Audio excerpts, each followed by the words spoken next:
Welcome to Stock Market Palantir. In this video, we'll be breaking down another stock analysis. Be sure to subscribe and drop your opinion in the comments. Okay, let's hear from our analysts. Biodexa Pharmaceuticals, BDRX, presents it's one of the most structurally complex investment cases you'll find in small cap biotech today. We're looking at a company that's in the middle of a really critical and frankly necessary pivot. It's moving away from its old legacy drug delivery platform, that was Minitech, and into a focused therapeutics developer. The new BDRX is targeting some very serious unmet needs in rare oncology, specifically FAP, and metabolic diseases like type 1 diabetes.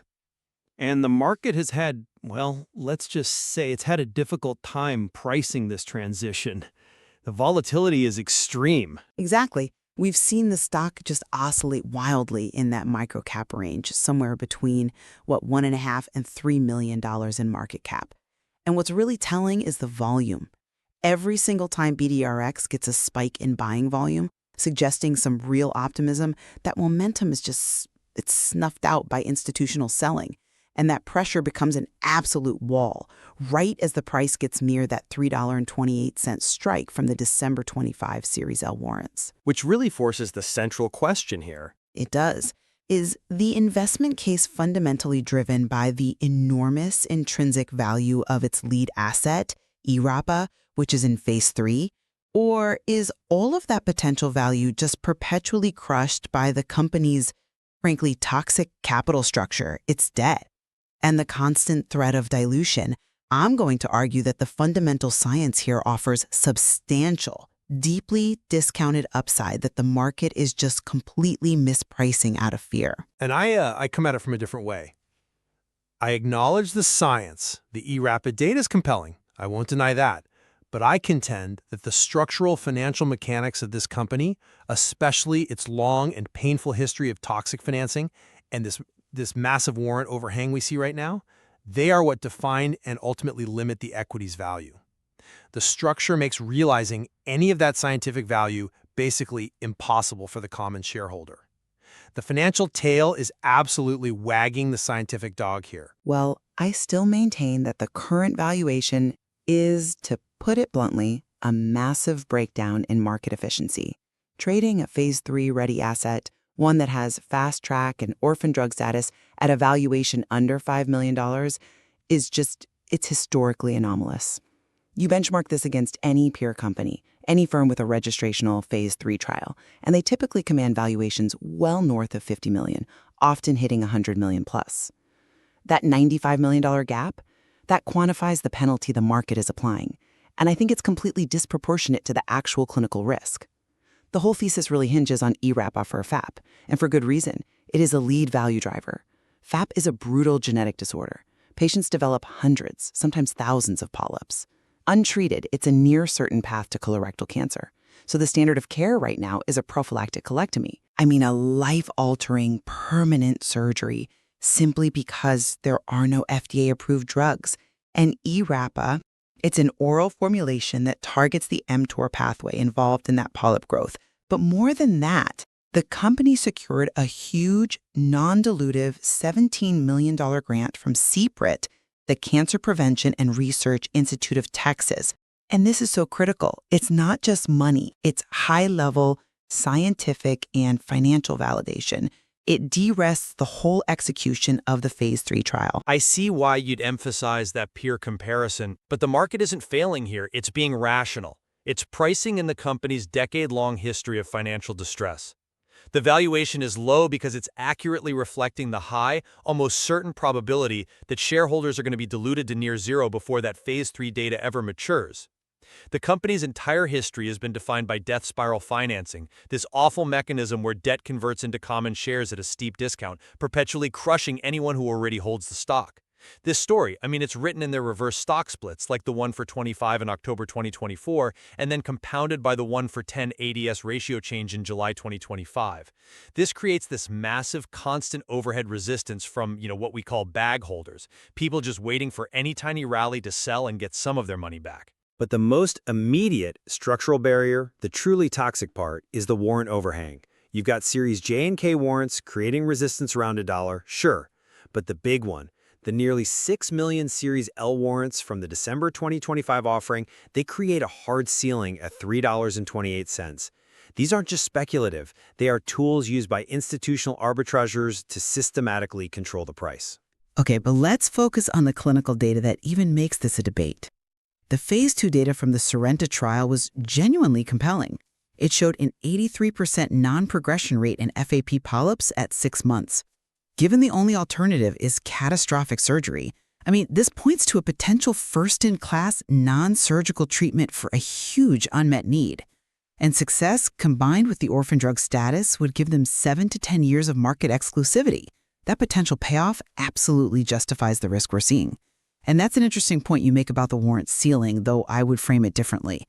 The market is just applying what's known as an arbitrage discount to the risk-adjusted net present value, the RNPV, of the FAP asset. Analysts who track eRamp's potential have pegged this RNPV as high as $18 split adjusted. This huge gap from trading under $3 to a potential of $18 shows the true underlying value that's being suppressed by the financial structure, not negated by clinical risk. I'm sorry, but I just don't buy that the RNPV is the operative metric right now. I just don't. The C. Pryat grant, which I already conceded validates the science, is not some magic bullet.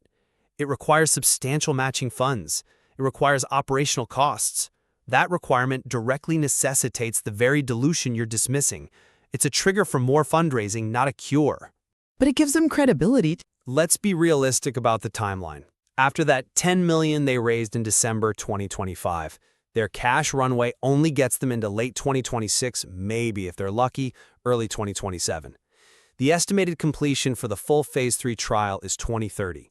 So how does management realistically plan to bridge that massive 3-year funding gap from 2027 to 2030 without multiple rounds of highly toxic financing?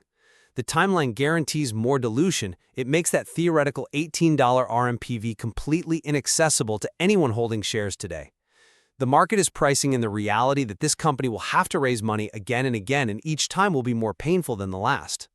Okay, Survivalist financing brings us right to management and governance. The CEO, Stephen Stamp, has an impressive background. Yes, Shire PLC, we know. But his tenure here has been defined by navigating these exact financial messes. And while that has kept the company afloat, it's come at the cost of absolutely massive shareholder value destruction. So retail sentiment is understandably hostile. Management has consistently chosen corporate solvency over shareholder equity. I acknowledge the pain in the stock's history, but you have to give management credit for executing this pivot and, critically, for securing those non-dilutive funds. The CPRIT grant is the prime example. You can't just dismiss government-backed money that shows credibility. And what's more, they've shown they're committed to improving governance. The January 2026 announcement separating the CEO and CFO roles, appointing Fiona Sharp as the dedicated CFO, that signals a professionalization of the C-suite. That is vital for managing a complex global Phase 3 trial. And that $17 million grant, it should ease some institutional concerns about management's bandwidth. We'll see. And if the fundamentals suggest the value is suppressed, we should look at the mechanics of that suppression, the short dynamics. The technicals here suggest extreme stress. The cost to borrow rate, the CTB, has been reported as high as, get this, 380% annually. The days to cover is around 6.8 days. That implies a real scarcity afloat, and it suggests the system is primed for a massive, violent short squeeze if any good news drops. The arbitrageurs folding those warrants are playing a very, very high-risk game. I come at it from a different way. That's a compelling argument, but have you considered the cause? The high CTB is often just a temporary technical effect. It happens right after a reverse split, like the one in July 2025. The action physically constricts the float, making shares scarce before all the new shares from the Series L warrants get exercised. The whole arbitrage loop is designed to prevent a squeeze. Hedge funds short the common stock, then they use those 6 million Series L warrants, exercisable at $3.28, to cover their shorts as the price gets close to the ceiling. It ensures that any rally is met with a flood of selling volume. It locks in their profit. So that $3.28 zone isn't a target for appreciation. It's a structural supply wall. It fundamentally caps any momentum. Fine. If ERAPA's path is stymied by these financial concerns, then the true speculative upside lies in the secondary assets.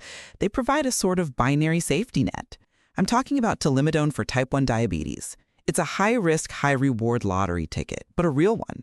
It's in an early phase 2A trial, but the mechanism, Lin kinase activation for beta cell regeneration, is potentially transformative. It addresses the underlying cause of T1D, a massive, multi-billion-dollar market. If the phase 2A data shows that C-peptide production is preserved or restored, that would be a monumental indicator of disease modification. Positive data there would trigger a massive re-rating completely independent of ERAPA. It would attract a huge partner overnight and change the entire financing story. I agree that T1D is a huge market, but that upside is just too far out. It's too speculative to affect the immediate cash crisis, which, as we've established, is the dominant factor here. That asset is an investigator-initiated trial. Given the company's precarious cash position and that 2027 runway, BDRX should probably be putting every single dollar they have into the FAP trial, which is actually closer to the finish line. Every dollar spent on the T1D asset, however interesting, is a dollar diverted from securing the runway they need to get to the FAP endpoint. Until the financing is secured well past 2027, all this future optionality is just subordinate to the immediate, painful need for solvency. I still believe the market is applying an extreme and unjustified warrant discount to a legitimate, government-backed phase 3 asset. Investors need to acknowledge the volatility, yes, but they also have to recognize the asymmetry. A single positive clinical readout from ERAPA or even telimidone has the potential to attract a strategic partner, a buyout. That kind of capital influx would immediately cleanse the toxic dilution cycle and let the equity price finally realize the massive upside suggested by that RNPV. The short position is highly vulnerable to a catalyst like that. And while I can't dismiss the science in ERAPA, the inescapable reality of BDRX is dictated entirely by financial engineering. The constant reliance on these toxic structures, the massive warrant overhang, it all means that arbitrageurs are structurally guaranteed to extract value at the expense of retail. For the stock to stabilize, for shareholders to actually benefit from any success, the capital structure has to be fundamentally cleaned up first, probably through a massive non-dilutive licensing deal. And frankly, that seems very unlikely, given their burn rate and the fact that they will absolutely need another painful capital raise long before that phase 3 data is ready. The structural pain isn't just a side effect, it's embedded in the very DNA of the stock. Biodexa Pharmaceuticals really does represent a rare and punishing case in developmental biotech.